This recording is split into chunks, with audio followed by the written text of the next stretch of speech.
जागो भारत जागो. If I add on to it, उठो, जागो और लक्ष्य की प्राप्ति तक रुको मत. ये उद्गार उस देशभक्त संत के हैं जिन्हें हम स्वामी विवेकानंद के नाम से जानते हैं. भारत विविधताओं का देश है. भारत त्याग और बलिदान का देश है. भारत शौर्य और साहस का देश है.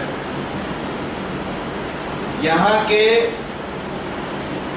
कण कण से यदि हम रोमांचित ना हो तो हम भारतीय कहलाने के लायक नहीं.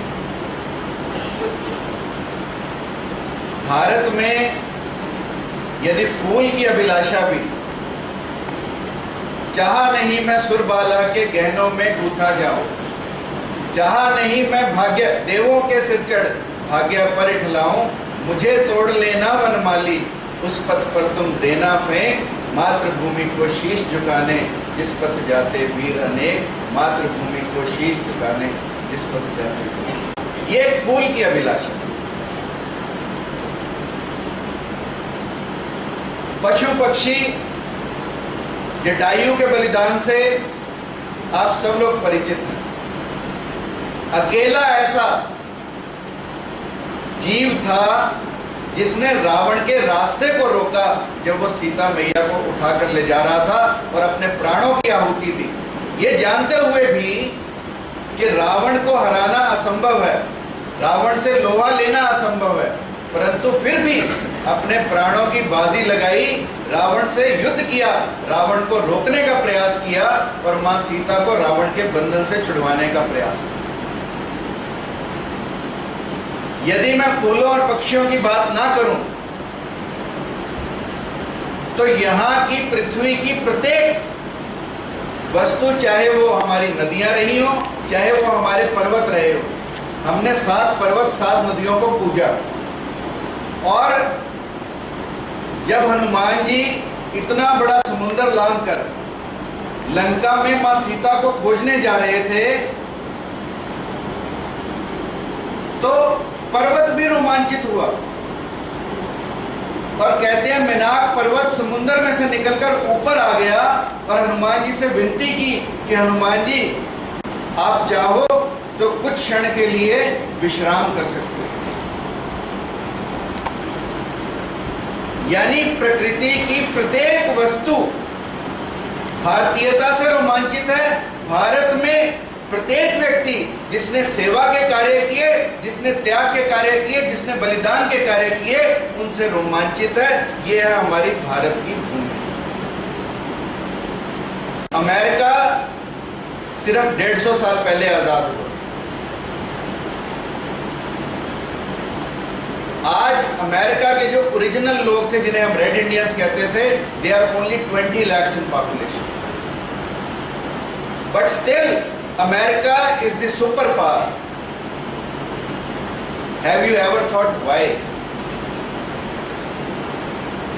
It is a country which is having more states than us. Almost more than 50 states in America. They all are not joined by any culture. उनका कोई भी आपस में कॉमन संस्कार, संस्कृति, साहित्य या कोई धर्म नहीं है. But still, it has become United States of America, one country.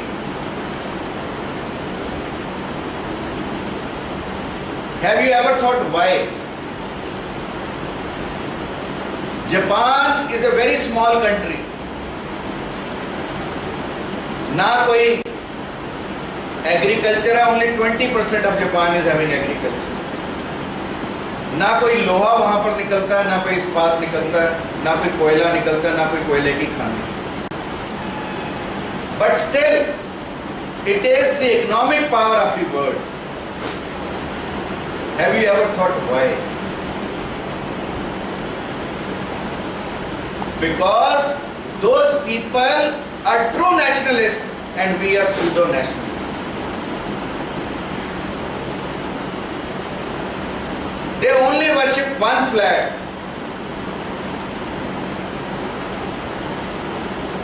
No function in America, whether it is a government function or a non-government function, starts without bowing before the United Nations flag. No function can start. और हमारे देश में हम 15 अगस्त और 26 जनवरी के अलावा कब कब तिरंगे को नमन करते हैं, आप अपनी आत्मा पर हाथ रख के मुझे बताएं. This is the difference. Subhash Chandra Bose died, and we are still not sure about the death of this great freedom fighter. But if you will go to Japan, near Tokyo, there is a temple called Reniko Temple, जहां पर सुभाष चंद्र बोस की अस्थियां रखी हैं. और कोई भी भारतीय जब वहां जाता है तो कभी कभी घूमने के बहाने वहां पर चला जाता है. जाता तो मंदिर के नाम से है, पर वहां जाकर पता लगता है कि यहां सुभाष चंद्र बोस की अस्थियां भी रखी हैं. और वहां का पुजारी प्रत्येक भारतीय से पूछता है कि तुम सुभाष चंद्र बोस की अस्थियां अपने देश में क्यों नहीं ले जाते.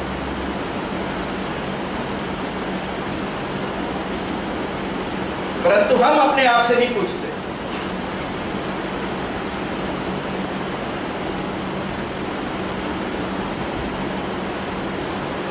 हमने अपने गौरवमयी इतिहास को भुला दिया. और जिस जिस सभ्यता ने, जिस जिस संस्कृति ने, जिस जिस देश ने अपने इतिहास को भुलाया, वो सभ्यताएं खत्म हो गई. इसलिए आज समय है कि शिक्षा के साथ साथ हम अपने पुराने इतिहास को, अपने गौरवमय इतिहास को ना भूलें.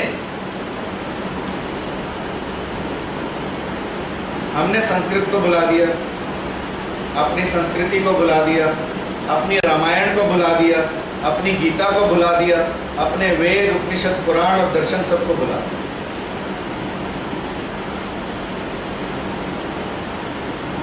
We are so-called educated people, but we have lacked in real education. And the purpose of education is totally different. My head goes in shame when I go on a round and I come to know even the normal practicals are not taught to the students. For what all we here for? We all are here to give some education to the people who are coming to us.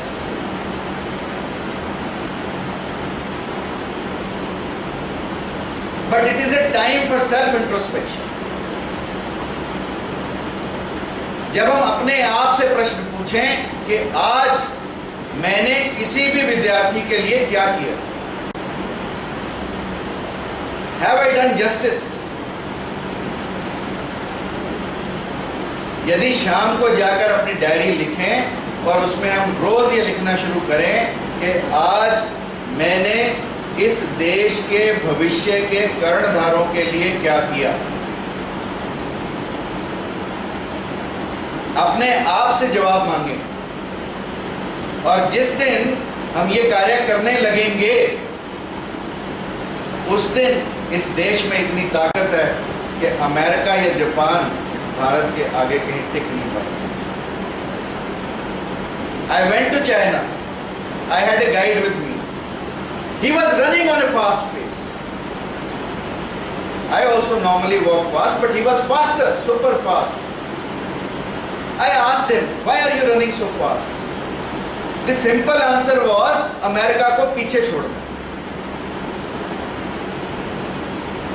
So that is the kind of nationalism people are having. और हम उनके पास तो ना तो इतनी लंबी स्वाधीनता सेनानियों की लिस्ट है, ना ही इतना बड़ा इतिहास है, ना ही इतने शास्त्र हैं जितने हमारे यहाँ पर हैं, ना ही इतनी विद्याएं हैं जितनी भारत में, परंतु फिर भी हम पिछड़े हुए। उसका एक और एक ही कारण कि हमने राष्ट्र प्रेम को भुला दिया, हमने राष्ट्र की आराधना बंद कर दी, हमने राष्ट्रभक्त पैदा करने बंद कर दिए। और जब जब हम ये कार्य करेंगे तब तब ये देश ऊंचाइयों पर, बुलंदियों पर और अपने खोए वैभव को पुनः प्राप्त करेगा। आज समय है जब हम वीर हकीकत को याद करें, उसके बलिदान को याद करें। आज समय है हम झांसी की रानी को याद करें, खूब लड़ी मर्दानी वो तो झांसी वाली रानी। आज समय है जब हम आज़ाद को, चंद्रशेखर आज़ाद को याद करें, जिसने 12 वर्ष की उम्र में अपनी पीठ पर 18 कोड़े सहे और पूछने पर अपने आप को आज़ाद और अपने पिता को स्वाधीन बताया। आज हम भगत सिंह की उस टोली को याद करें जिसने कहा मेरा रंग दे बसंती चोला, जिस टोले को पहन के निकला इन मस्तों का टोला, मेरा रंग दे बसंती। आज हम राम प्रसाद बिस्मिल अशफाकुल्ला खान को याद करें जिनके साथ गुरदास मल ने पार्टिसिपेट किया।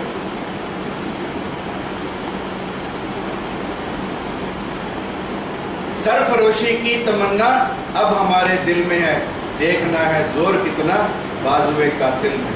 यह है राम प्रसाद बिस्मिल। आज हम लाला लाजपत राय को याद करें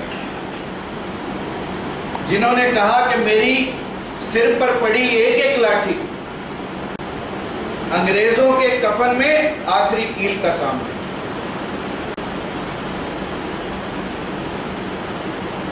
और यदि हम इन सब पुण्य आत्माओं को भुला गए तो हमारा अस्तित्व बचाने वाला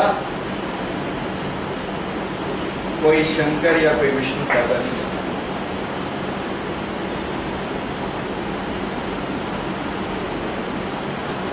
मैं बार बार कुछ लाइनें दोहराता हूं, जो लाइनें मुझे हमेशा प्रेरित करती हैं और जो लाइनें सबको प्रेरित करनी चाहिए कि आते तो सब हैं इस दुनिया में और मरते भी सब हैं। यह शाश्वत सत्य है, जो आया उसने मरना है। परंतु इस जीने और मरने के बीच में हम क्या करते हैं, दैट इज वेरी इंपॉर्टेंट। और इसलिए मैं बार बार कहता हूं कि एक मरना फुल्लांदा मरना, एक मरता फूल है, हर था सुगंध पा देता, हर जगह पर खुशबू फैला देता। एक मरना कंडिया दा मरना, एक कांटों का मरना है, शूल कलेजे पा देता। मरता कांटा भी है परंतु हमारे हृदय में शूल पैदा करता है, पीड़ा पैदा करता है। एक मरना नुस्या दा मरना, नुस्या मतलब सूरज, कुप अंधेरा कर देता, बिल्कुल अंधेरा हो जाता है जब सूरज डूबता है। एक मरना पुण्या दा मरना, एक चंद्रमा मरता है, हर था चानन कर देता, हर जगह पर चानना हो जाता है जब चंद्रमा डूबता है। एक मरना अर्जुन दा मरना, एक मरना चंदू दा, चंदू वो जिसने गुरु अर्जुन देव को पकड़वा दिया। एक मरना जोरावर दा मरना, जोरावर गुरु गोबिंद सिंह जी के बेटे थे। एक मरना गंगू दा, एक मरना गुरदास दा मरना, एक मरना साडा तुहाडा।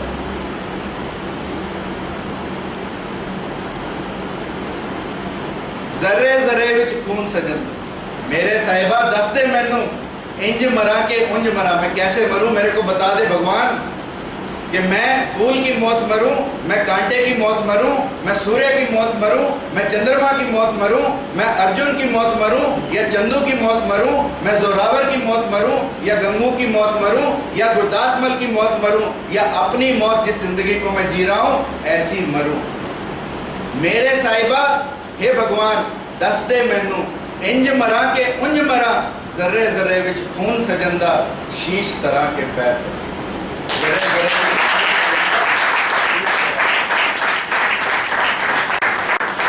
इन्हीं विचारों के साथ मैं उम्मीद करता हूं कि हमारा विश्वविद्यालय ऐसा विश्वविद्यालय बने जिस विश्वविद्यालय में आम शिक्षा के साथ साथ राष्ट्र प्रेम की शिक्षा भी दी जाए। Thank you very much.